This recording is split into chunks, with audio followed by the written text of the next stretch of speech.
Welcome to the Big Week in Gaming podcast. And what do you know? It's been a big week in gaming. I'm Intergot for episode 63 on this Sunday, 5th of November 2021. And always, we're technically challenged. We do have a man in the middle, Mike. Hello, I am Mike. You cannot see me today. It actually sounds distorted on the live version. I should be able to fix it up in post. And Swinny. Yes, I'm currently a mess of pixelated pixels. Thank you, liberal government, for giving us this fantastic internet infrastructure that rivals Kazakhstan. Screw you, Turnbull. Screw you, Turnbull. In this week's show, we'll be discussing Kingdom of Amalor's long-awaited expansion. It's finally been revealed. The flashy new Panda Gamecube controller, which has raised already over $1.7 million on Kickstarter. And our special feature, as official co-streamers of the Game Awards, we will be doing our predictions, our big reveals, and our big winners for the Game Awards. As always, if you want to support the show, jump on bigwigpod.com. You can follow us on your favorite social media platform. The hype, Swinny, the hype train. What are we doing this week? Before I mention the hype, were you about to say KICKSTARTer? That's what I thought you were about to say. That's a great idea. That's an idea. We should put on Kickstarter. Yeah, crowdfund a new fetish. Yes. That's actually like a brilliant idea, because imagine I want to have a dildo in the shape of X. Jeff Keighley. The Dorito dildo Pope. There we go.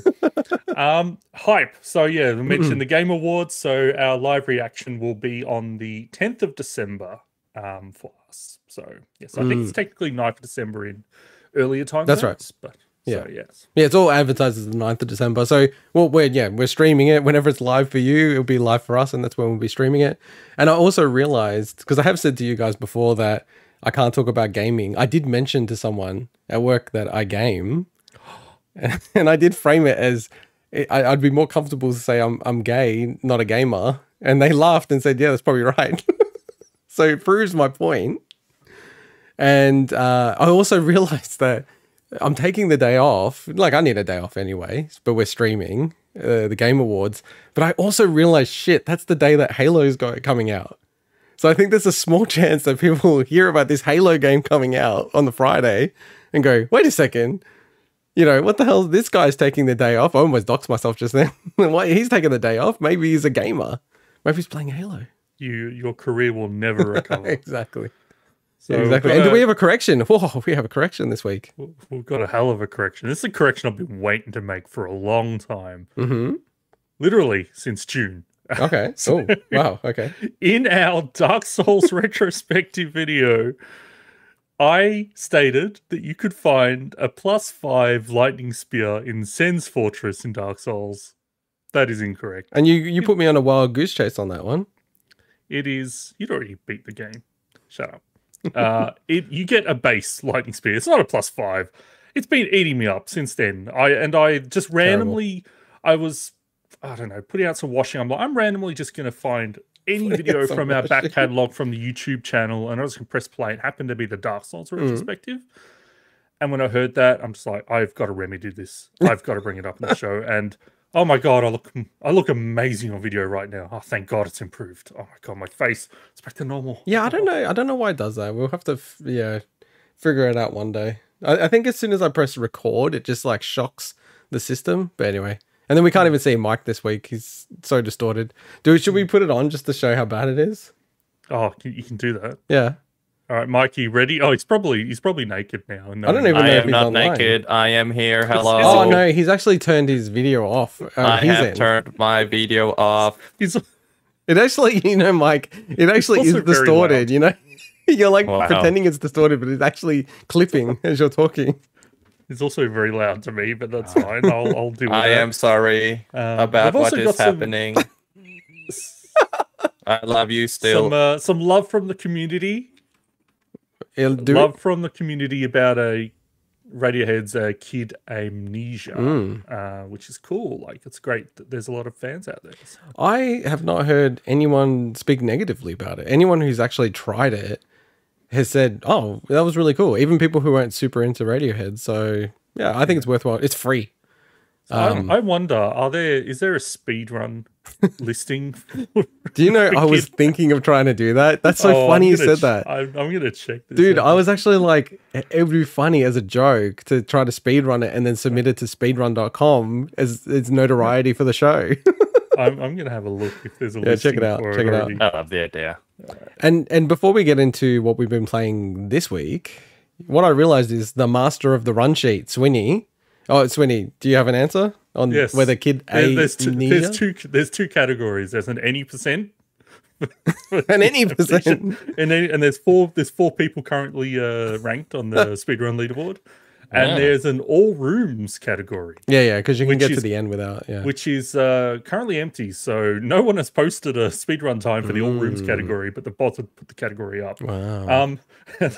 Wait, so you're saying if I submit an all rooms one, I could legitimately say I'm a #1 speedrunner in the world? Yeah, but you know how that often works. You talked about it with Mario Odyssey. It's like this stuff is delayed.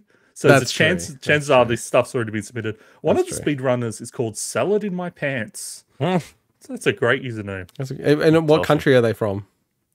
They are from... This is riveting radio, by the way. Oh, no, I can't...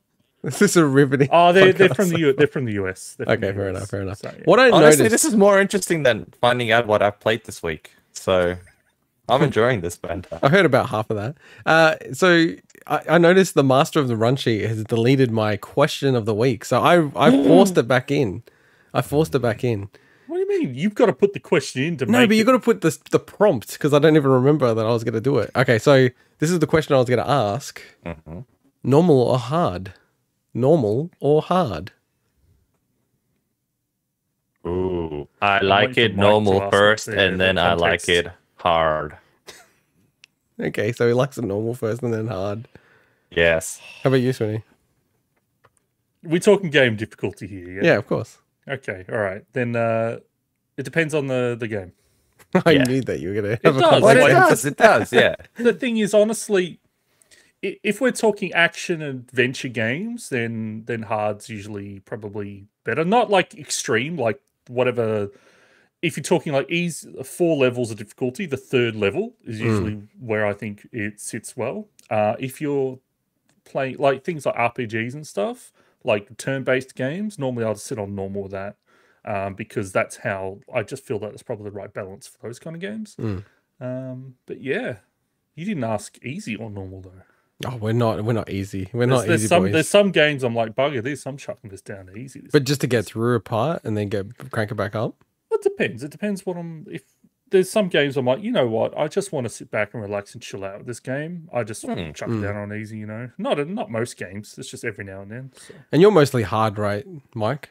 No, it depends on the game as well. Oh god, do I really sound that bad? Well, you won't for the audio. I'm really sorry. Oh, that's right, audio listeners, and also YouTube. Because separately. For YouTube, you're going to sound normal. Only for people who are streaming, there's a delay before everything you say, so it makes me think it just makes it more common. We've got about 50 people watching us like on this stream, so no pressure. Go on. My upload is slower than bloody Freenet or whatever we used to use back in the day. Freenet, it's so slow. I don't know what's wrong with it. Go Connect. Anyway, do you want to answer the question? Anyway. So you're saying it depends. I'm with Swinny. It depends on the game. So some games, like for example, Dark Souls or any of those kind of games, I like them at the difficulty. No, but I like them to be hard.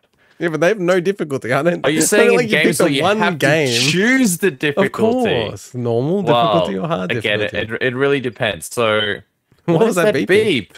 What was that beeping? What was that beeping? That wasn't me. That's on me. I'll fix that. So. This is the best episode ever. And then Sweeney's gone. I'm the only one on the podcast. Hello, my people. Anyway, right. So it's totally like my own personal lost machine, where you've got to put the code in every like 24 hours. I've got to put this thing on mute every 12 hours. Oh, okay. Really? I thought it was like some kind of checker to make sure people don't die in the apartment complex. It's my MBN battery backup box alarm thingy. So it sounds like you haven't put a battery in it and it's beeping to warn you. No, I'm waiting on the bloody real estate agent. Oh, okay, fair enough. Your NBN thing has a backup? Anyway, if you haven't heard, we've been in a lockdown for a while. So anyway, you're taking too long on this. Well, I can't answer it because I keep getting disrupted. My answer is I like to try to tune into what I think the developers would want. It's a weird answer, but I think that's what I try to go for. So like with Halo, I always feel like you should bump that up because they kind of artificially made it too easy. And then I only bring this up, and I guess we'll move into the next segment, which is what we've been playing this week. So I've been playing Astral Chain, which, I think very much you're meant to bump the difficulty up. So they have all like the standard modes, but then they have like what they call platinum difficulty. So it's more like a regular platinum action game. And I think they've just made it easy because it's the Switch or something like that. It doesn't feel excessively hard on platinum mode. So, and yeah, it's an awesome game. I just haven't had much time to play it this week. But I did go into the office this week and I got to play it on the train. And I was like, it was like memories of the commute and actually commuting and using the Switch almost like as intended. I'm like, oh, this is pretty cool. Does it run a right handheld? It does actually. Like the game is a very cool game. It's totally going to be a cult classic. I thought it sold 3 or 4 million units and it just got over the million unit mark, which, is a lot, but in the modern age, like not that huge amount. I think this is going to be a massive cult classic in the future. Like this is going to be one of those ones where, they have a YouTube video in 5 years' time that everyone starts raving about this game again. So yeah, but how about you, Mike? What have you been playing? Wait, Tony was going to say something quickly. Oh, sorry, I couldn't see him. Go. No, it's all right. Go. I'm just, go. No, say I didn't see that you were going to say something. I couldn't see it. It's too small. All right. That's what she said. Mike, you can go. It's all good. Okay, sure. Okay, cool. Oh, awkward. This is a disaster. I love it. It's so bad, it's good. I like that Mike makes it worse for no reason. The delay on your responses, Mike, is just like making everything awkward. But I'm sorry. I don't know what's going on. I'm so sorry. And because it's like delayed and it's like hard to hear, he actually is yelling louder. It's like clipping. Okay. I will not yell. Okay, I'm sorry. So even though this entire week has been crazy for work, I was away all of yesterday. I don't know if you guys know from the morning. I went all the way to Wodonga, Albury Wodonga. I nearly came to visit. Wait, say that again. Say how you say it. Albury Wodonga. Wodonga. Can we call the episode Wodonga? How do you say it? Oh yes. Are you supposed to say Wodonga? Wodonga. Albury Wodonga. Yeah, anyway, I was nearly at your house. Wodonga. With a hard G. Wodonga. Yeah.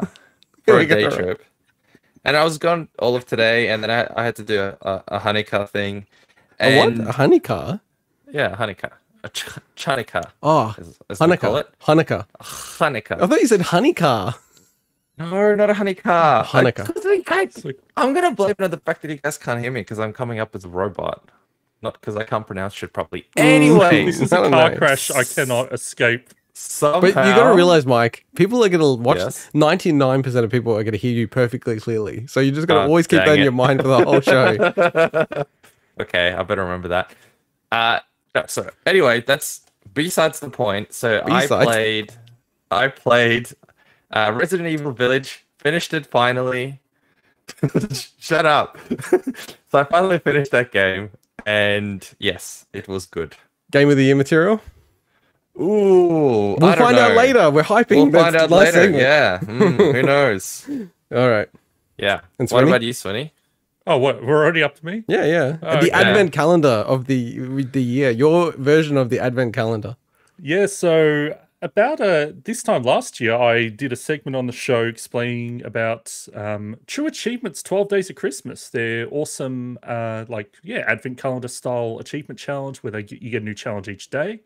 And that started this week, and the day 5 just got revealed about 20 minutes ago. So I'm actually a bit slow in the startup this year, so I just started today. But they started off with, so basically each day they'll do like 1 achievement, 2 achievements, and the one that I'm stuck on at the moment is from you need to unlock 3 for day 3, 3.0 ratio achievements or higher. So the higher ratio achievement, the harder it is. So hence, I was mentioning before the show that I downloaded Halo Master Chief Collection, which is like 100 gig download. just so I can attempt to get some achievements that are 3.0 and higher. Because honestly, it's hard to do those kind of achievements quickly because they're hard. You know, they're generally achievements that are towards the end of the game and stuff.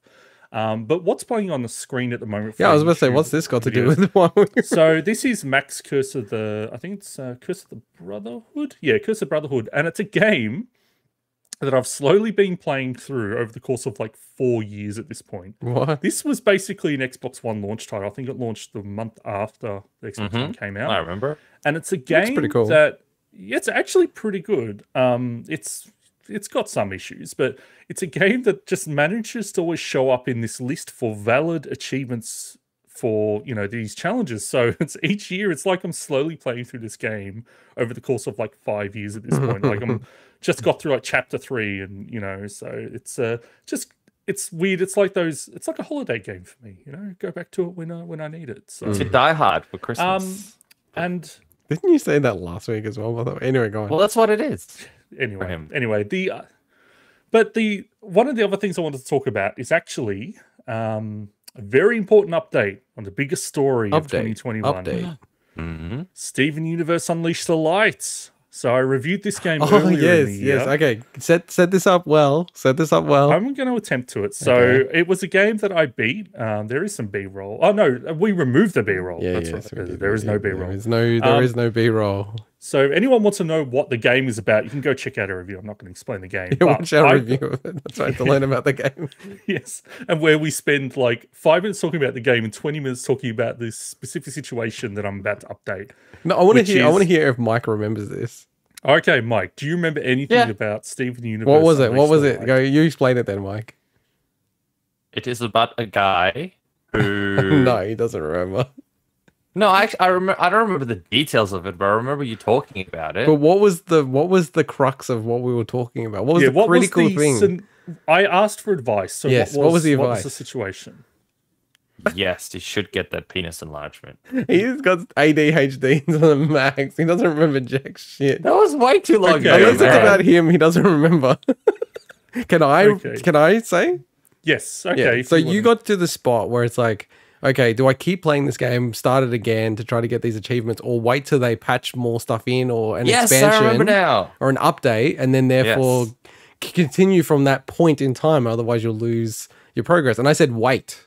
Just wait till it like comes through, and then when you know. And what did I say? Because I don't remember. He said yes. You probably said restart and just play again from the start. I don't know, Mike. You were all over the place as per usual. No, but no. Look, you both kind of landed on that, but how are you giving him points for this? The situation. But I'm going to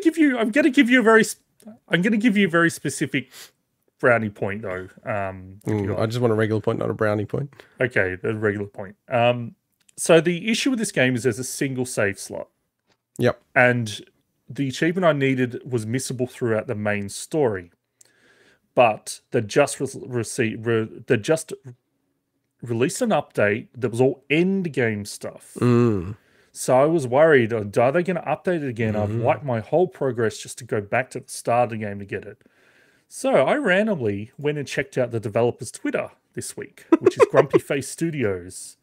Hey, Grumpy Face. On October the 5th, there's 2 updates here, they're relevant. On October the 5th, they said, yes, another content update is coming.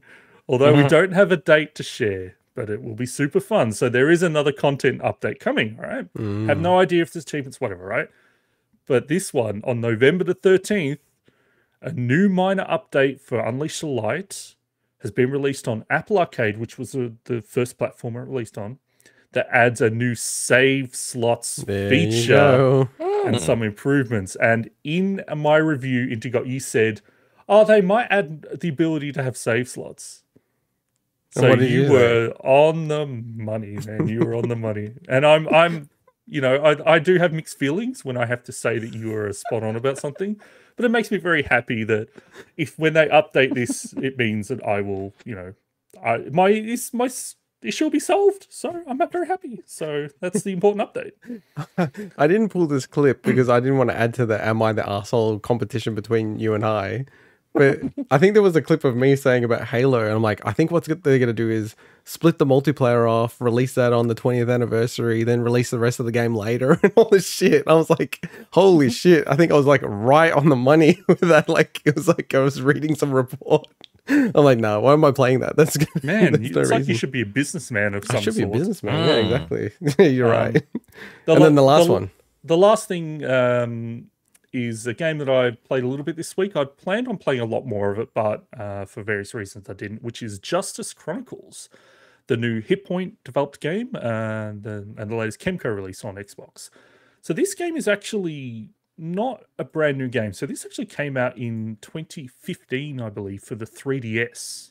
So it's actually pretty old, and it's been probably out before that on mobile. But it came out this week, as I said, on Xbox and PC. And it's the last game I will be playing before I do my Kemco RPG tier list. So, and this also means you're not doing a review of it, right? Because you said you're either going to do a review or not. Yeah, so I would only review a game like this if I've actually played through it all, and I've only put about 3 hours into it. Oh, no. So that other bastard's ahead of you then. Someone's already completed this game, yeah. Sweeney, come on. So, yeah, I tried to be the first person to get the very first achievement, right? I literally had the game pre-ordered, pre-downloaded, and someone still unlocked the first achievement before me. How? And you know what it was? It's because I sat there and actually reading the intro story, and they would you idiot. You need to be like me. You need to be like me. Just skip, blah, blah, blah, blah, blah. Last of Us, whatever. Yeah, your dad dies. Yeah, anyway, this game ain't that great, so... This game ain't that great, I love that. Nah. How many trash, like, tiers are you going to have? This isn't trash. It's not trash, it's just not... I was expecting a lot more from Hit Point, because I really like their games normally. But it's, as I said, like, I'm only 3 hours in. It's just like a whole mess of overcomplicated systems, and Hit Point's games often have very high encounter rates anyway, but it doesn't help when you're not having a great time anyway. Like, the thing is, I've been playing a lot of old Final Fantasy games recently, and their encounter rates are ridiculous. So it's kind of like, it's almost just like, I'm used to it now, but it's... Oh, like you walk a little bit and it's like, woo. Like Final Fantasy 4, you'll move like one step sometimes and there'll be another random battle. And it's you're so like, weird how it's like that. It's so weird how they made it like that. It's just absolutely, it's so punishing. Anyway, that's my week in gaming. Oh shit! Hey, that reminds me. What did you think of? I think we got a comment about gamer score. It's not it's not points or something. Someone was commenting on one of our videos. I couldn't remember. I saw that. I don't know what they were referencing. It was on our clip about Zillion reversing all the easy achievement updates they made to the games.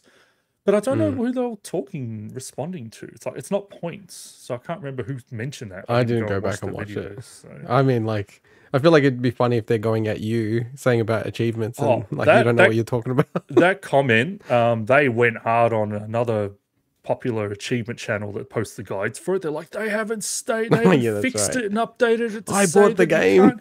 Yeah, literally, I bought the game, and they said you get the 100,000 gamer score in 10 minutes, but they don't say they're in cahoots. It's a deep state conspiracy against us achievement hunters.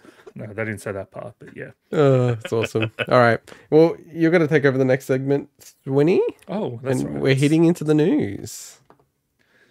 Yes, so we finally have full details of Kingdom of Amalur's Re-Reckoning's long-awaited DLC expansion, Fatesworn. So we actually talked about this about 3 weeks ago, where we're like, oh, there's been no update about this. And then they put up a blog post. We talked about, they gave us a few details, but the whole thing was, oh, finally we have an update.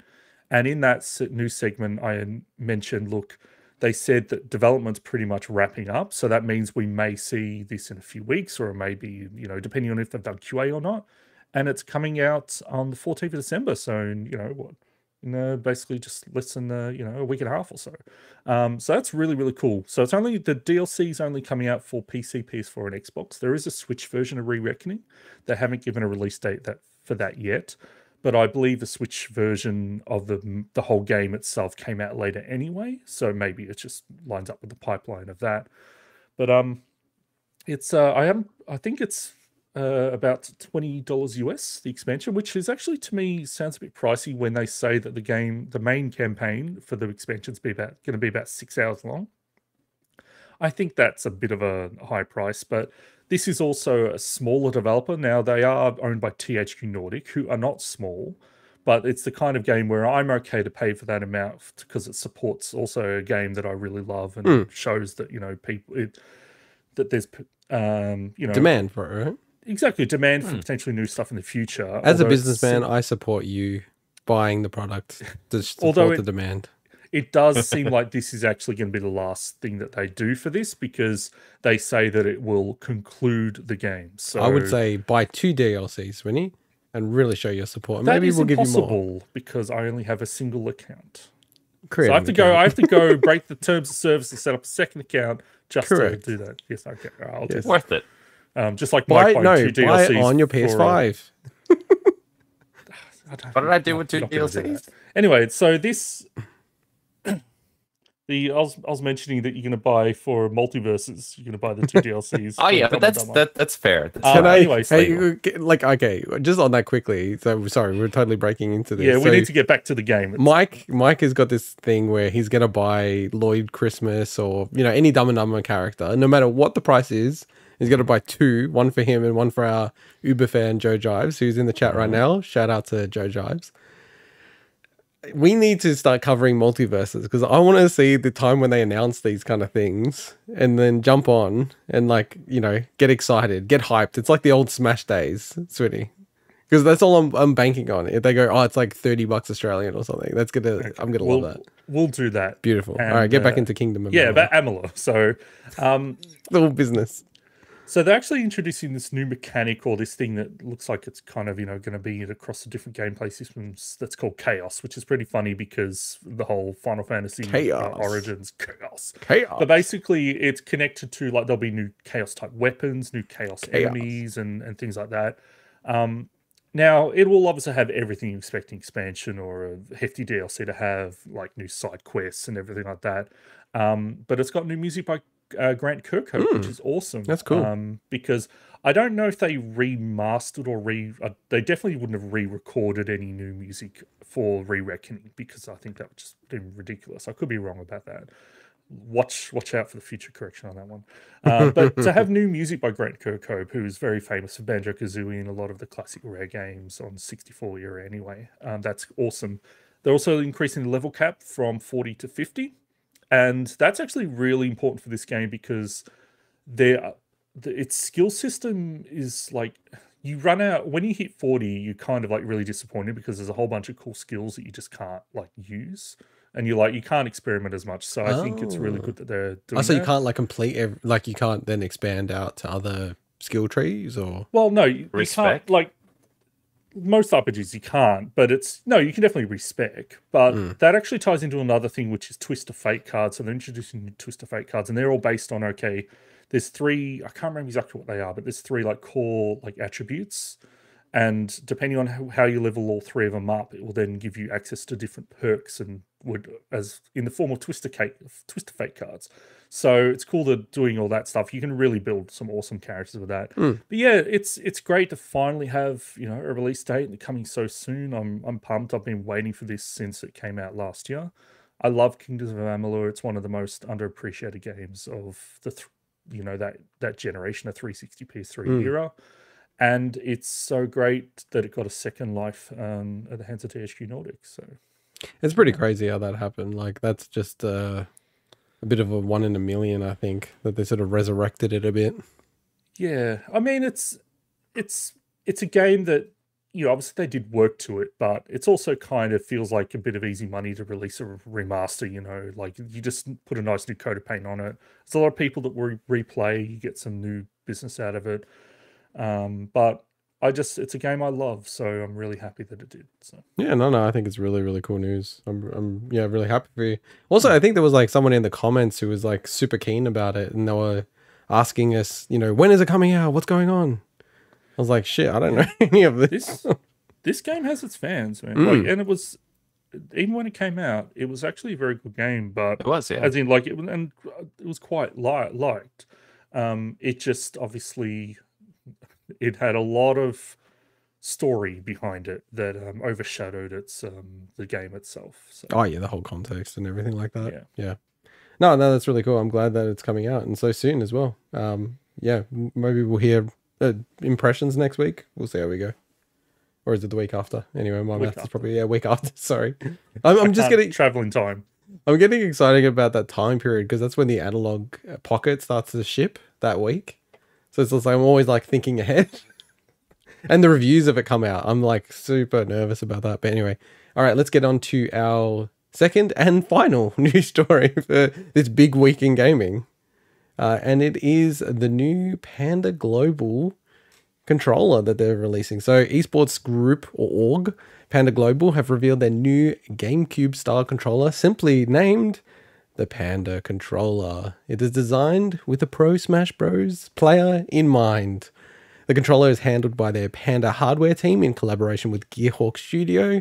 This is their second Kickstarter project, which I'm sure you've written somewhere in the notes, Winnie. I have not, but feel free. You just added it in. So oh, yeah. So they'd previously released a GameCube port adapter. So it's like a portable GameCube port adapter. So you can put your Switch on top of it as a dock and plug in all your GameCube controllers, like as a portable setup. So a quote from their Kickstarter: the Panda controller is the next evolution in the 20-year-old GameCube controller that is still used today.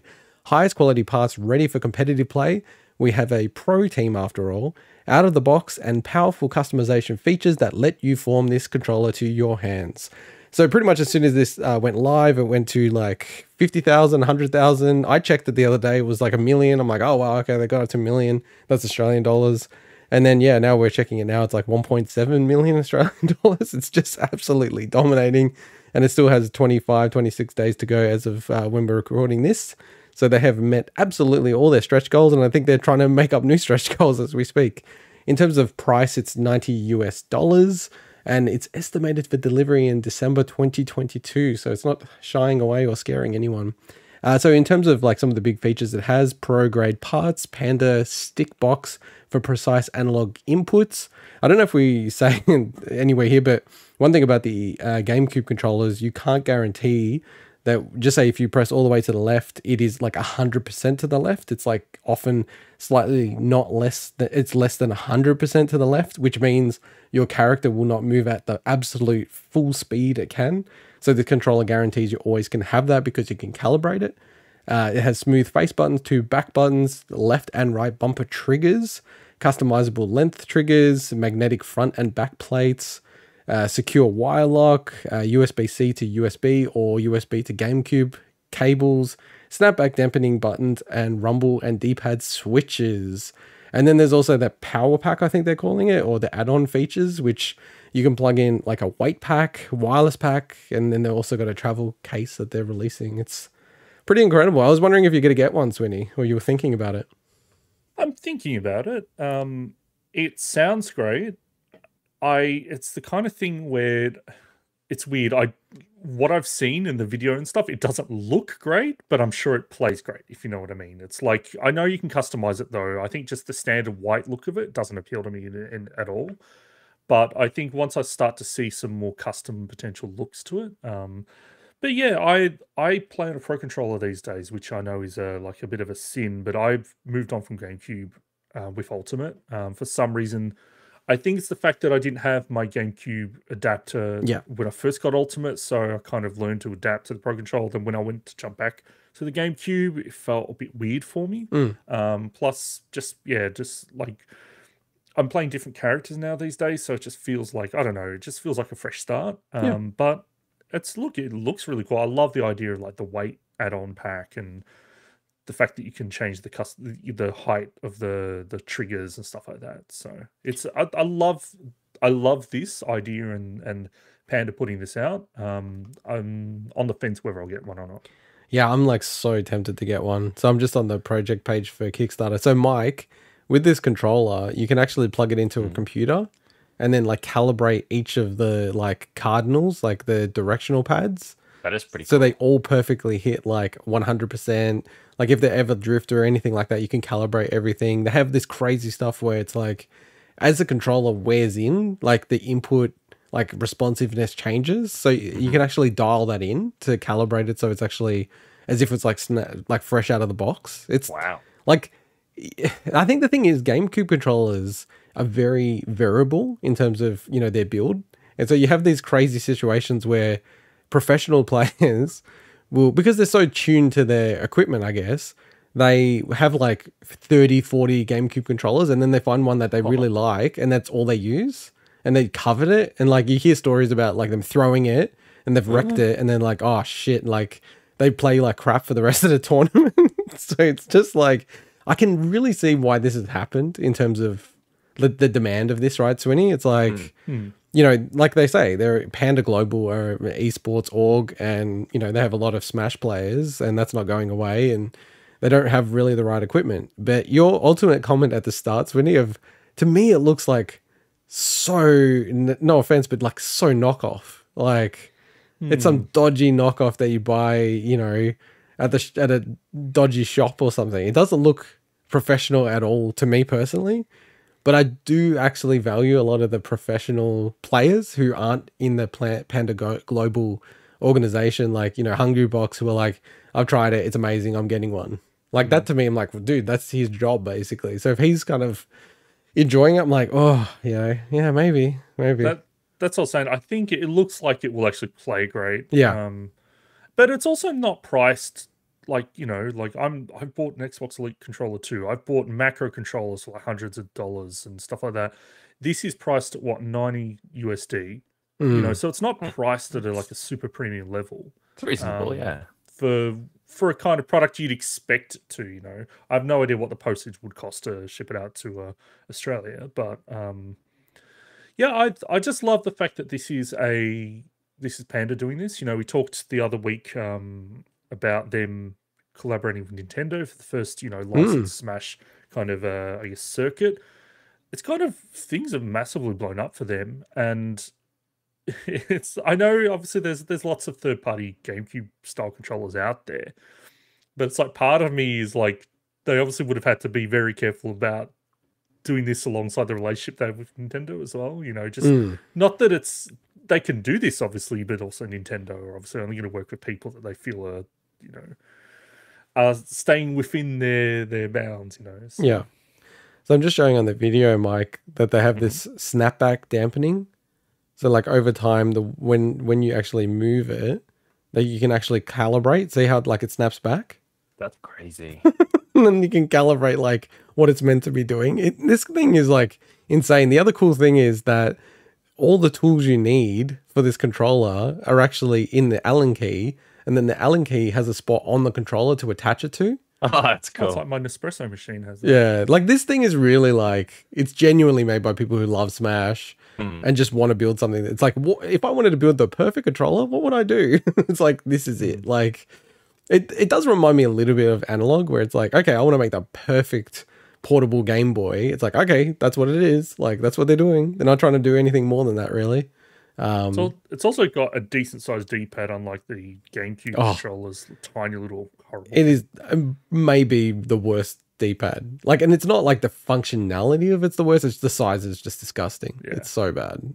I didn't realize this as well, Swinny, that it's got an accelerometer and a gyroscope. So you could legit use it as like a, controller for like a Switch controller. Yeah. It does make me wonder about getting one, honestly, because I feel like I could use this for everything then. So I had assumed you'd actually bought one because you're like, oh, I quickly want to cover this on the show, like a couple of hours before the show, right? Yeah, I know.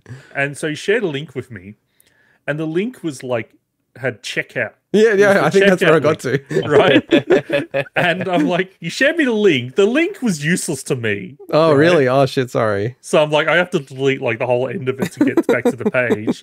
But I'm like, well, that means he's checked it. He's bought one. No, I didn't. Link. I didn't buy it. The only thing that throws me is like, you know, like we're all very fortunate that we can buy a freaking controller like this, by the way. But like, I just wasn't sure about the shipping, because Australia, like, one thing is like Analog, like I love their stuff so much and the shipping is disgusting, but you know, I'm gonna have to put up with it, right? Because I would buy their devices even if they were heaps more expensive. But this, I'm like, you know, if the shipping is like, because they're not going to tell us until the end, like it even has this thing here that I'm like, far out, man. Like it literally could be like $50 to ship it to Australia. Like, I don't know. That's a lot. have a think because I just literally kind of didn't think about buying one until today. Maybe I'll get one. Because would it be cheaper if you get 2? What you want to do some dealish here? You know, I don't even know. Oh, it's next year. It's gonna be like ages away. I might wait until it gets a bit deeper and see what else they're gonna offer. But yeah, very, very cool products. Like you use it for multiverses. Oh wait, it's not on the Switch. Have to play it on PC. Yeah, but I could plug this into the PC, couldn't I? Yeah, I know. Yeah. Yeah, no, very, very cool. I'm looking forward to it. Yeah, I don't know. One of us, it feels like it's gonna pull the trigger on it. So, all right, let's jump into the Minute Mike. All right, Mike. So we are covering the news in 1 minute. Swinny, can you confirm how many words all the rest of the news is this week? Wait, all the rest? Oh, okay. Yeah, they're like all the Minute Mike's. It is 200 words exactly, excluding our little arrow symbol that we have to use. Chef's kiss. That He's doing arrow God's symbol work. is the official symbol of our run sheet. It is, isn't it? If you put a hyphen next to a dot point, like actually is dot point, that's it. It's gone. It has to be that arrow. Yeah, I know, because anyway, that's in the rare event that I have to update the run sheet, I have to copy and paste because I don't know how to put it through a keyboard or anything. Yeah, I do as so well. I copy and paste. Instead of, I don't know, just using a it. bloody dash or something that's easy to actually put in with a keyboard. It actually gives more line spacing with it, I think. No, so it looks nicer as well. It's anyway. easy to read stuff, so it's good. I like it. All right, so whenever you want to start, I'll press the Minute Mic button and then we'll commence. All right. Let's do it. CDPR is scaling back Cyberpunk 2077 support to focus on expansion development.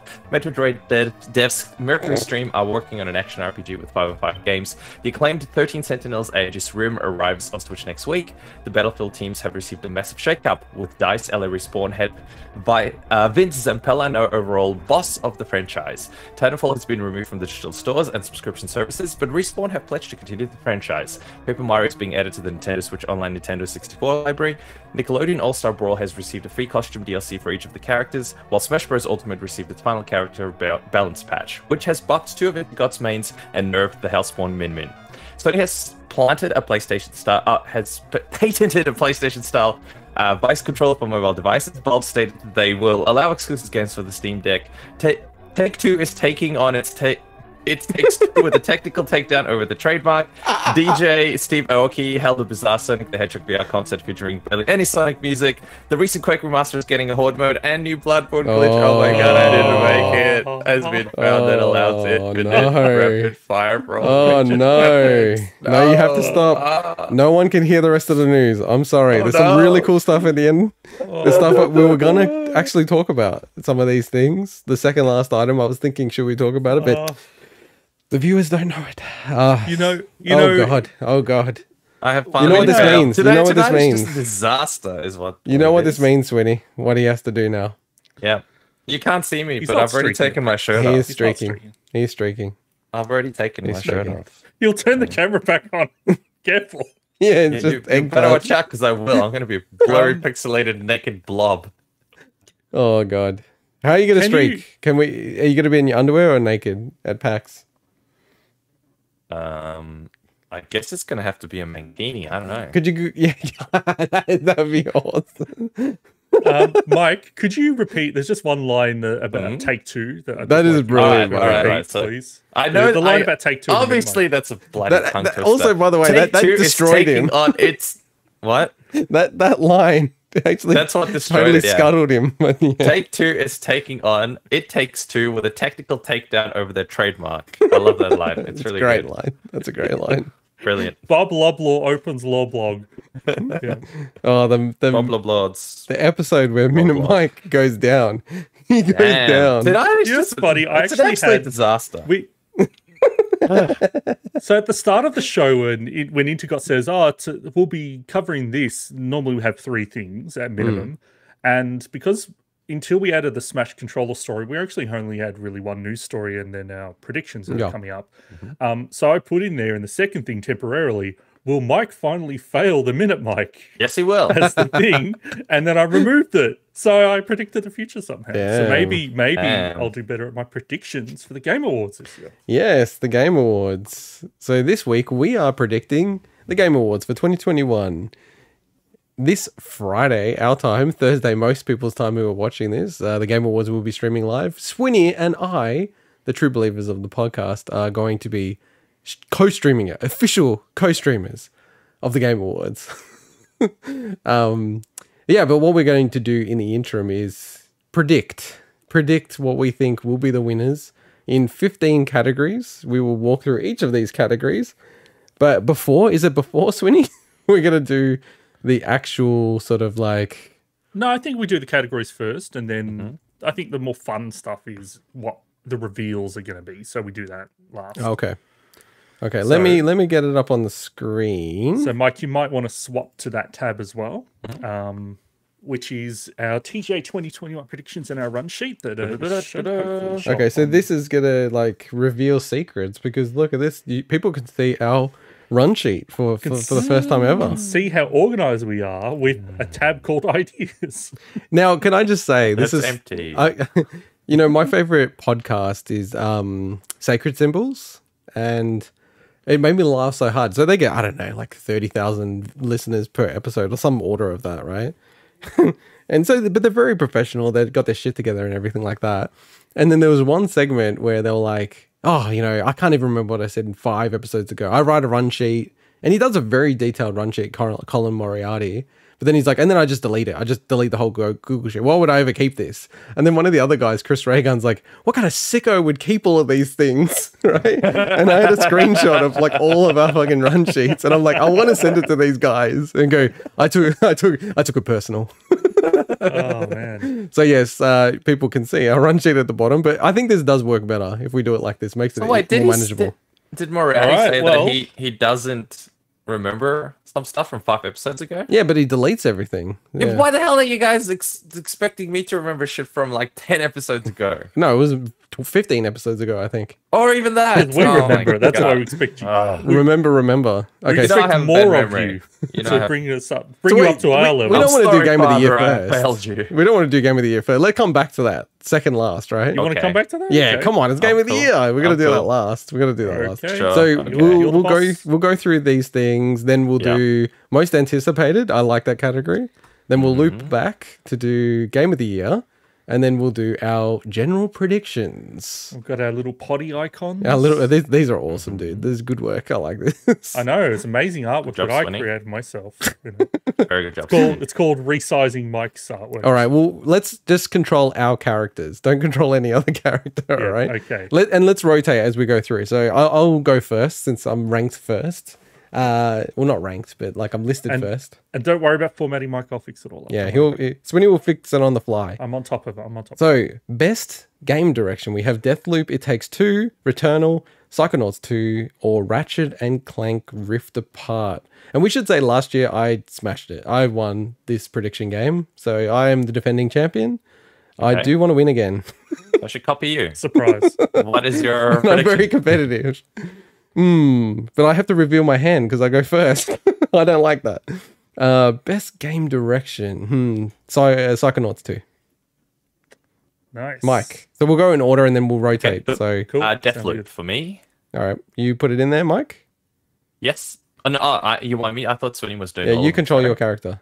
I control my own character. No, I'm fixing the formatting. He's fixing the formatting. And then cool. Watch Mike go put it in my category.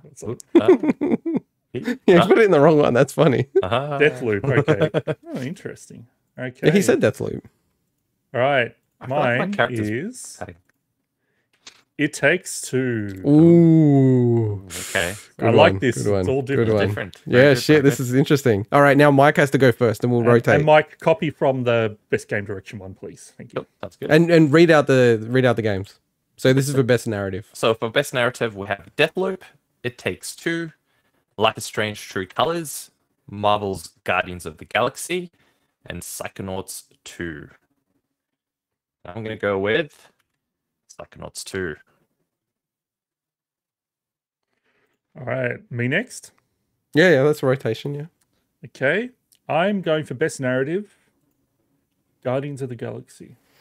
Oh, okay. I think that's a bad pick, but all right. That was my initial pick. I'm bundling in because there's no standalone writing category. I go Life is Strange. This is good. We're all going different ones. Totally different. All right, Sweeney, you're next. Love it. All right. For best art direction, I am going. Oh, I'm going with that one. The nominees are The Artful Escape, Deathloop, Kena, Bridge of Spirits. I'm not sure how to say that. Yeah, Kena. Psychonauts 2. Is it Ratchet Kena? and Clank. I don't know. Okay. Ratchet and Clank Rift Apart. I am going Psychonauts 2. Oh, and then I'm next. Yep. I'm going Kena. So Mike. I'm gonna go with Ratchet and Clank purely because What I the hell? haven't played Kena, so I don't know. I don't think we've got any of the same so far. That's incredible. All right. You just went right, Swinny. Best score and music: The Artful Escape, Cyberpunk 2077, Deathloop, Marvel's Guardian of the Galaxy, and Nier Replicant version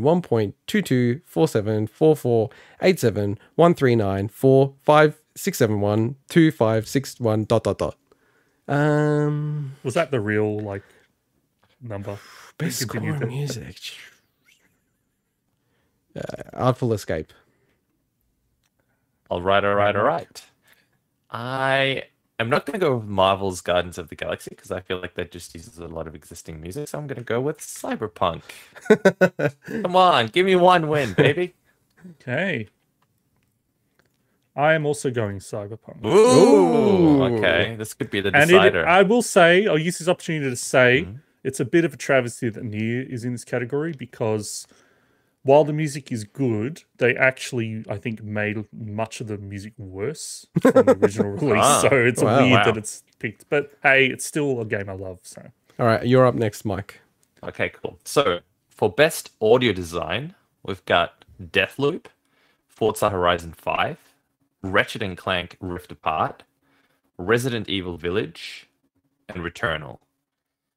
And I'm going to give this one to Forza Horizon 5 because of the amazing engine sounds that they've incorporated. And we should just remind everyone, we're trying to predict, not what we think is the most deserving. So for best audio design, I'm going to go Returnal.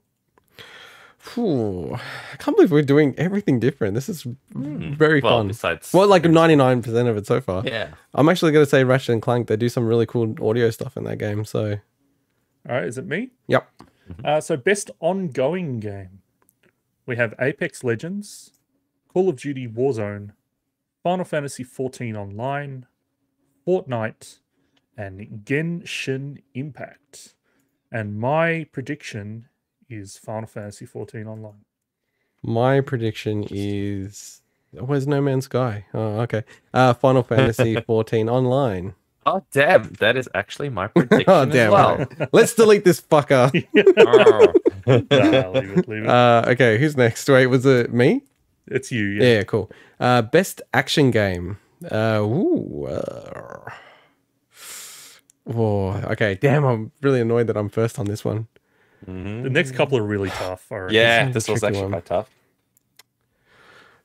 This was a tough one, man. I feel like this is a stupid pick, but Returnal. Okay, fair enough. I'm going to go with Far Cry 6. Oh, I thought my pick was Something stupid. different. Far Cry 6, that's an interesting pick. I know, yeah, I'm like, that's a terrible pick. I didn't say that. I'm also going Returnal. I thought it was either Deathloop or Returnal. I'm like, oh, I feel like it's going to be Deathloop. It's going to annoy me. Sometimes it's not the obvious one. So. It's true. Although I did win last year, so yeah. Is it Mike or me? Yeah, I believe Mike, it's Mike. It's my turn. So, best action adventure games. We have Marvel's Guardians of the Galaxy, Metroid Dread, Psychonauts 2, Ratchet and Clank Rift Apart, and Resident Evil Village. You know what it reminded me of, Mike? Did I say the categories for best action game? I don't think I did. Yeah, you... Oh, no, yeah, you didn't say the number. Sorry. So for best action game, Back for Blood, Chivalry 2, Deathloop, Far Cry 6, and Returnal. And Swinny and I picked Returnal, and Mike picked Far Cry 6.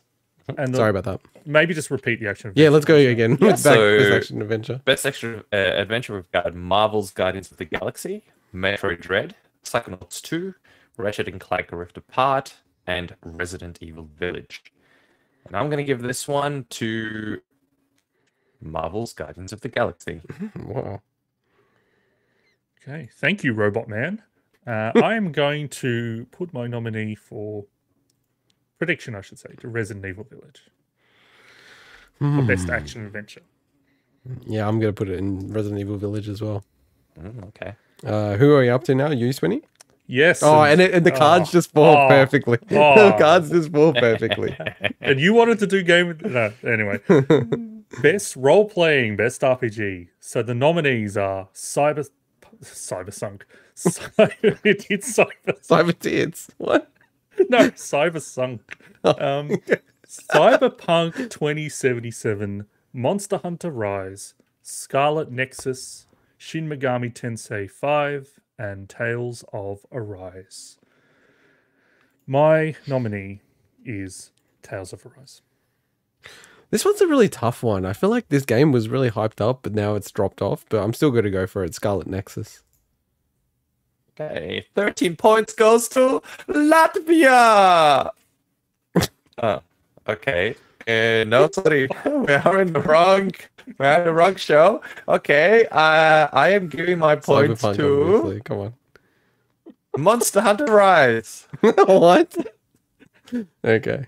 Oh, I thought you were going to put Cyberpunk. I'm actually not sure who's going to win this. I Like, was we've about to gone put very Cyberpunk, different. but We've gone all very different. It's good. Okay. All right, it's my go? Yes. Yeah. So, best fighting game, Demon Slayer. Kimetsu no Iba. Yaiba. So you got to Is that do right? it, Mike, next. Yaiba. Okay. Kimetsu no Yaiba. Guilty Gear Strive, Melty Blood, Type Lumina. Is that right? Anyway, Nickelodeon, All-Star Brawl, and Virtua Fighter 5. Is that right? This Showdown. is literally copied from... Okay, I have to go first, right? I'll go Guilty Gear Strive. Okay, Mike. Okay, I'm going to go with Nickelodeon All-Star Brawl. My nominee for best fighting... prediction, I keep saying nominee. My prediction for best fighting game is Guilty Gear Strive. Okay, good. Best family game. I don't think it takes... Oh, wait, shit. It's not me. Go, Mike. No. Go, Mike. My turn. And I didn't even say the nominees anyway. Best family game. It's off the rails. We have It Takes Two, Mario Party Superstars, New Pokemon Snap, Super Mario 3D World, and Bowser's Fury, and WarioWare Get It Together. And I'm going to give this one to Mario Party Superstars. Swinny? Okay, my nominee, although I question its suitability, is It Takes Two. I was thinking that. It's the best game out of these games, but is it's it not a family family one? game. I wouldn't vote it as family game if I saw this list. No. This was a really weird one. Like, I feel like Mike's right. Like, ridiculously so. Mario Party feels like, whoa, did you see that, boy? That's cool. Whoa. I should do that. Sorry, for those listening, we're showing it on the screen and it just zoomed in on this like silhouette of my icon. Yeah, I think Superstars as well. Like, it's a bit of a weird one. All right, who's next? I believe it's myself. Yes. Oh, this is a good one. Oh. Best indie game, and there's 3 more categories left, including this one. No, there's Best 4 indie- because there's best game of the year. Oh yeah, that's right. Best indie game. Get it right? Can you stop? Let me say this category. Otherwise, I'm walking out the door. It's all right. We're already I'll put the beeper back on. So anyway, best indie game. The nominees are 12 Minutes, Death's Door, Kenna Bridge of Spirits, whatever. Floats your boat. Inscription and Loop Hero. My nominee, although I don't think... Whatever. I was going to say something that maybe I'll talk about when we talk about it. My prediction is Death's Door. All right, it's me, yeah. I think, like, I genuinely... And, you know, I heard some people... Actually, it was on Sacred Symbols as well. They 100% agreed with me about Deathloop versus Hitman 3. That recency bias hurts a lot of these games. And I feel like Loop Hero would have gone much higher in the voting if it came out, like, more recently. I'm with you. I think Death's Door. 12 Minutes is just a bad game, in my opinion, by the way. I just want to be different. I will pick 12 minutes. What? It's such a bad game. Anyway, okay, cool. I haven't played it. How can I say it's a bad Actually, I'm saying it's it the is. only one I I played played out of all 5 of them, so... All right, whose turn is it, Swin? It's yours. Oh, okay. Best multiplayer game. We have the nominees: It Takes Two, Knockout City, Monster Hunter Rise, New World, Valheim. Oh, this is a hard one, actually. Shit. Because I saw the initial one, It Takes Two, and I thought, nah, definitely It Takes Two. But I know Valheim has been received really, really, really well, and pretty much like New World as well. And look, 2 people counts as multiplayer, but I don't know. This is an interesting category. Well, you can only play it multiplayer, really, as well. But I mean, yeah. Multi. Are they looking for a proper full-on multi? I'm going the cynical route and saying New World. Wow. Sorry, Okay. what New World did you say? Yep. I'm New going World, cynical. I'm going to It Takes Two. I'm going to gamble in this one. And we're just saying hi to Filet. He's just said hi in the chat. Hello. Hello. Hello. My prediction for best multiplayer is Valheim. Oh, yeah, it was close, man. Okay. Yeah, that was pretty big. All right, second to last. That's what she This is said. getting exciting. Who are we up to? It's up to me, actually. Cool. So, Oh, this is the tough one. the most anticipated The most anti game.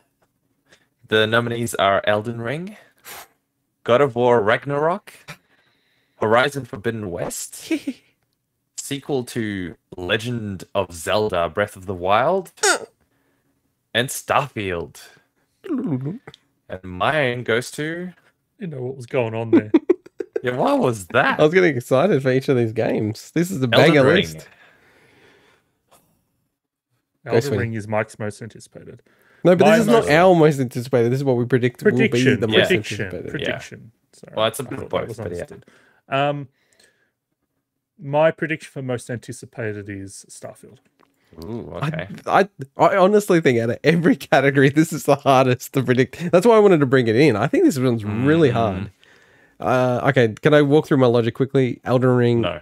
it should be, but it won't be. So eliminate that. Horizon, eliminate that. God of War, Starfield, and Zelda. I'm going Starfield, man. I'm going Starfield. Well, I was tossing between it and Dev Elden Diary Ring. they put out this week was really cool. Yeah, that's well timed. Oh no, they've already voted though. Okay, yeah. All right, let's go back to the top, and we are going to predict, starting with Swinny, I believe, the game of the year. Game of the fucking year. Whoop, whoop. All right, 6 nominees this time. 6 nominees. We have Deathloop, It Takes Two, Metroid Dread, which is weird that it wasn't in any other category, but that's fine. Psychonauts 2, Ratchet and Clank Rift Apart, and Resident Evil Village. So I have a small correction to make. It wasn't Best Action and Adventure, sorry. Was it? Anyway, Oh, it was. Okay, sorry, I'm wrong. Okay, you've lost your vote. My prediction for Game of the Year, as per the Game Awards award, is Deathloop. Oops, Oh, it looks ugly. fixing You've wrecked the whole show. There we go. It's fixed. nice. Copy from Best Game Direction, please. Unlock me. Okay. Okay. Yep. Damn, I can't believe Mike gets to pick last. It kind of pisses me off. I'll have to stick with I've mine. already got my picks. I'm not picking mine based on your picks. Yeah, neither. I've already got them all written Hey, down. I'm strategic. I'm trying to win here, baby. I'm going to go with my original prediction. It Takes Two. Okay, interesting. Mike. I am going to go with Deathloop as well. Ooh, you guys didn't even have Deathloop in your freaking top 6, and now you've picked it as the game of the year. I had it Unbelievable. as Best Game Direction and stuff. Weak. But the problem is No, what do you none of mean us top have played six? it. None of us have Didn't played have it, so it's hard to In judge it. our predicting the picks, I put Deathloop. I think I was the only person who put Deathloop. What are you talking about? Yeah. You didn't say that Deathloop was going to be in there. None of us said Deathloop, Yeah, I right? did. No, I did. Did you? Oh, okay. Yeah. I'm wrong. Correct me if I'm wrong then. Don't ask me. I don't Yeah, no, remember I- Oh, anything. we all put Returnal. That's what it was. We all put Yeah, Returnal, okay. I'm wrong. Sorry. Yeah. All right. For once, you're wrong. I know, I'm usually right. I'm usually right. But see, I apologize. I apologize. Normally it's me. All right, so our predictions for the reveals and announcements, and we can go in any order you guys want, but I just did a normal alpha order that I do into Mike Sweeney. So okay, who's going first? To cut. Okay. First. I got to think of mine as I'm doing it. Oh, you got to think of yours. No, all right, I'll go then. No, I'm already starting. All right. So I'm saying a Mario 3D open world game announced. Is that enough? Is that like good enough? Yeah. All right. That's fine. That's all good. Well, it can't be just bullshit like what Mike normally does. Hey, he said Metroid 5 would be announced. Oh, bullshit. I pressed him on that. He did say Metroid 5. He did. I said a 2D Metroid. And then I said, what? Is it Metroid 5? And you said yes. Oh, yeah, with your assistance, but he still... And then I said, what? Metroid Dread? You idiot. Yes. All right. Do you want to do the rest of yours? No, because I'm thinking about it. All right. Mike, you do your first one. Cool, okay. So I reckon they're going to finally show off some Fable gameplay. Don't you say this every time? No.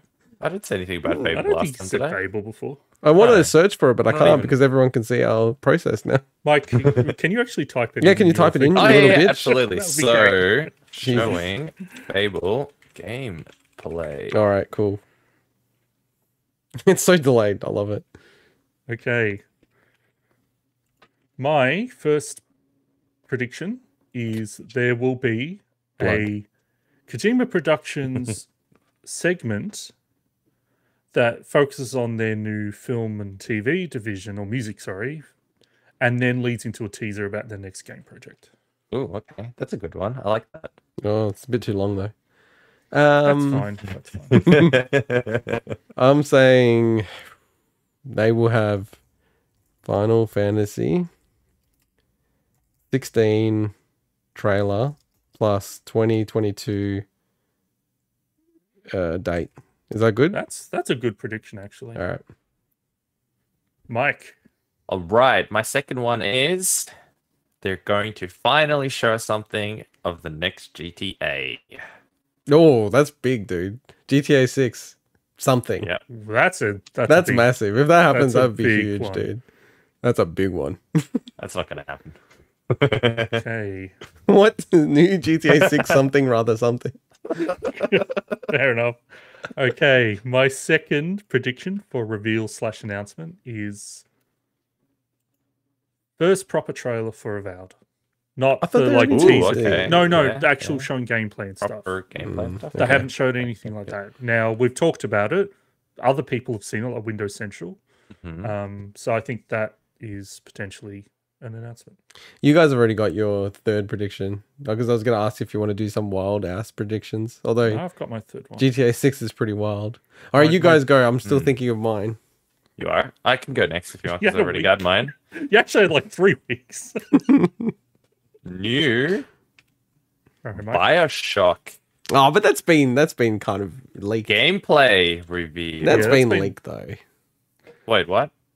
Isn't what the actual? Well, this is like the Metroid one, where Metroid was kind of pseudo leaked, and then you're like, "Oh, Metroid." The thing is, Bioshock's been leaked, but I don't think we'd see gameplay. But if that's your announcement, then that's my announcement. I'm sticking with it. It's fine by me. Well, it's either that. Okay, I'm gonna do. PlayStation's gonna reveal that they're going to do a competitor Game Pass. Hey. Okay, I seriously didn't know. All right, about so my last one, and weird. I have to look it up. Okay, my last reveal is prediction. Is one that I really looking forward to. I think I can't remember if I had this at E3, but it was my most thing that I was most disappointed about E3. Deck 13's next game revealed. So Deck 13 are the Surge developers, and they've been working on something for ages, and that'd be awesome. It has not been announced. And I think they're the right kind of level of like AA developer that would make an announcement at the Game Awards. Now I'm not making this as part of my prediction, but I definitely think it'll be a Souls-like. But I don't know. I'm thinking they might do something like an Egyptian mythology / alien Souls-like. But I'm not putting that as part of my prediction. Just the game is revealed. But I'm just thinking, what kind of game could they do? So I'm just thinking that. So anyway. All right. But that's no. If they reveal it, that's enough of my prediction. Thank you. All right. Okay, I've got one. Egyptians aliens. Shit. There we go. That's mine. Quake 2023. Wow. Okay. Haven't you already put Quake before in a prediction, or was that? Well, I think in something else. No. I'm gonna give Swinny the award for the best predictions for tonight. Hey, what's bad about my predictions? They're pretty fucking good.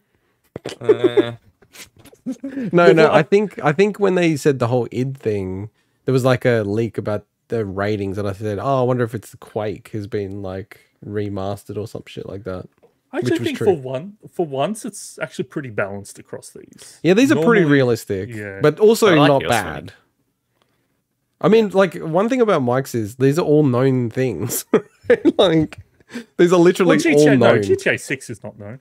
Bullshit. Of course they're making GTA 6. What do you think they're making GTA 6? No, but it's not known. It's not an official. It's not a thing. Oh, come off it. So I don't think you can say that's a known thing.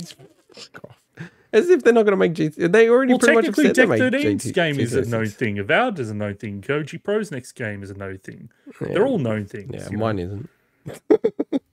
Quake's not a real thing. Oh, they're not going to make another 3D Mario. Not happening. Hey, no. But I said open world. I said open world. Open world. That's a huge departure. Oh yeah, because they're likely to go back to a 2D platformer. They do. What are you talking about? I like these predictions. I like these predictions because I think they have more of a chance of happening than now. Yeah, when we go totally wild. Oh man! All right, this is going to be a total waste of time if we do this, but maybe we can zip through it because last year it became more debatable. Do you reckon we can do something really, really, really quick, which is like how we get a half point? Like I get a half point if a new Mario game's announced. I get a half point if like a Final Fantasy something game is announced. Do you know what I'm saying? Okay. Yeah. All right. So like I'll do it really quick for me. Half point if any Mario game. Half point if any Final Fantasy game.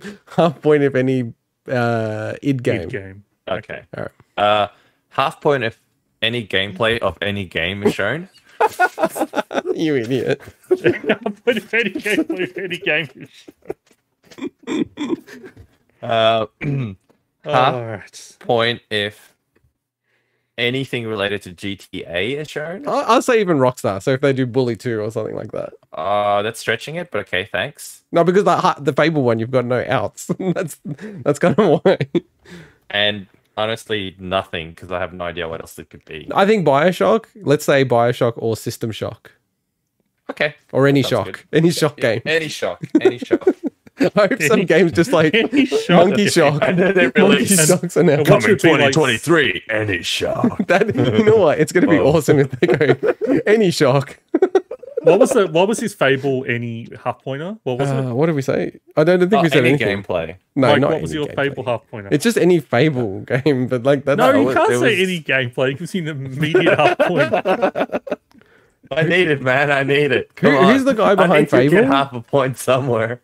Who's the guy behind? Who's the main guy behind Fable? Oh yeah, what's his name? Molyneux, whatever. Molyneux has not been involved in Fable in ages. No, I'm saying. Oh, but he's out of the industry, isn't he? Pretty much. Yeah, I was going to say anything from him.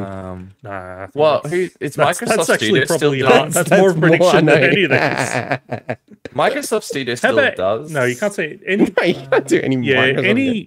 Any Microsoft Studios new announcement. Oh no, not that. That's fucking way too odd. Let's just say this: any new fantasy game announced. You want to do that? That's fair. All right, let's not talk over each other. It's hard to hear you guys with Mike's Mike's voice is like double your volume to me, so I can't hear you. What were we saying, sorry? I think any new fantasy game announced.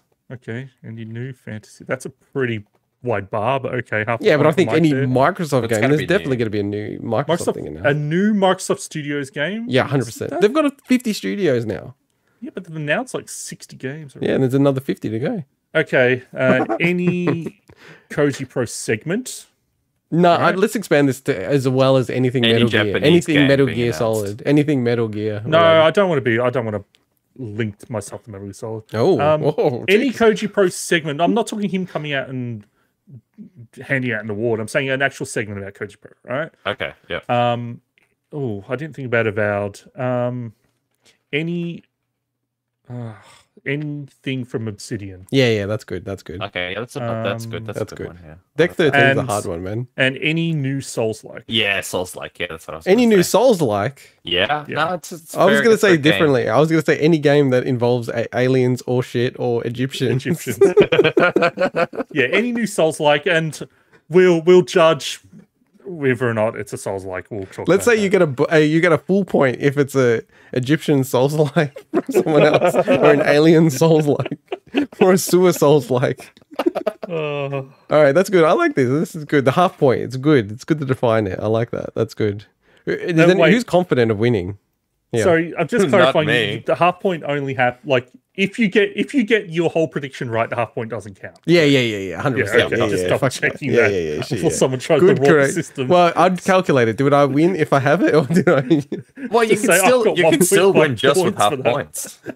Now we've got to make the points worth more, right? Because each of these are a point, correct? Yeah. So, are we saying everything's 1 point? Let's say everything here is 1 point. Yeah. Wow. Let's say this is 2 points, because this is good. Most anticipated. I like that one. Let's do all of these as 1 point. I reckon 1 point. I reckon 3 points for the reveal. Yeah, and then maybe 5 points for game of the year, or each of the reveals will say they're worth 3 points. I'll leave you do this. I'll let you do this. So they're all worth 3 points. They should all be the same pointages. Nah, no way, man. Why? No way. It's got to be worth more, the predictions. And let's just say this is worth 3. The game of the year is worth 3. All right, and these are all worth 1. All right, I'll do the math later. It's harder to predict some of the smaller ones than it is to predict some of the bigger ones. Yeah, but they're just it's more cool if you predict some Fable thing and it actually comes off. That's more fun. No, they have to be balanced the same, because otherwise we should have known that before we made our predictions. Oh wait, so what we're saying? Yeah. We're not actually doing that? No, I'm saying all the general predictions are the same. Oh, you're saying they're all worth 1 point? I reckon all of them should be the same. No, I thought Mike was... Anyway, let me finish. I thought Mike was saying we weight our predictions differently because Fable's worth more than something else. No. That's what I thought he was saying. No, that's real crazy. No, what I'm saying is I feel like Game of the Year shouldn't be worth more than Best Game Direction. Yeah, definitely should. It's the game of the year, man. No one cares about what was game direction last year. No, but what I'm saying is it's harder to predict something like Best Game Direction than it is to predict Game of the Year. Yeah, you can't think, right? But we all know what the game of the year was last year. I can't remember. I can't remember either. Shit, what was it? I'm trying to actually remember. And I was like, it's so obvious what it was going to be. I like you. Confidently incorrect. Oh, Last of Us Part 2, of course. Yeah, Last of Us Part 2, that's easy.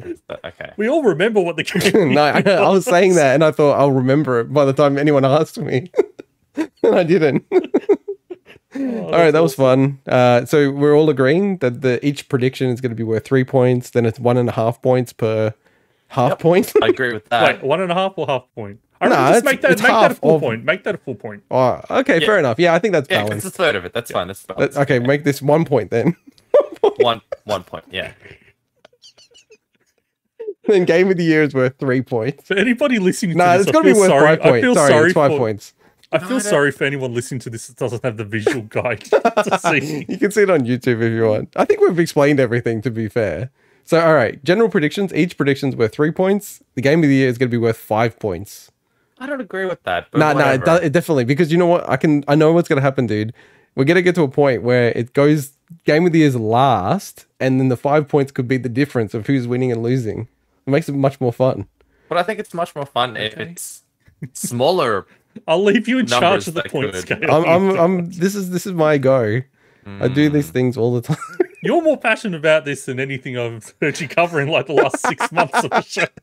No, do you know what I would love? I would love if we can bet against each other on these things, because then it makes it like he's being sly because he knows that he's probably got that prediction correct to cover his ass for all the other predictions he didn't get correct. He's being sly about this, Swinny. He is. Have you ever on the show? Have you ever mentioned that you developed an entire Discord bot that's a betting system for Smash Brothers matches? And it works. It was like so ridiculous. That's how crazy he is. So wait, you're not explaining it well, but we, as we would play Smash on our Discord server, I'd record the games, and then I had like an algorithm in the back end that would weight the players against each other, so you could feed it like, oh, I'm gonna play Swinny, it's like almost a 50-50, but if he's playing like Joe Jives, it's like a 60-40, and actually build a betting market around it. I was like, this is so cool, I love it. All right, well, that's the end of that segment. That was quite fun, actually. So next week, we'll be talking about the Game Awards. So we have the stream as the Game Awards go live. And yeah, well, I guess we'll cover what we thought of the Game Awards and all the cool reveals. I'm sure there's going to be a boatload of news. There'll be a lot more news stories next week than there were this week. Yeah, I think it's dry because of the Game Awards that's coming up. But with that, bye-bye.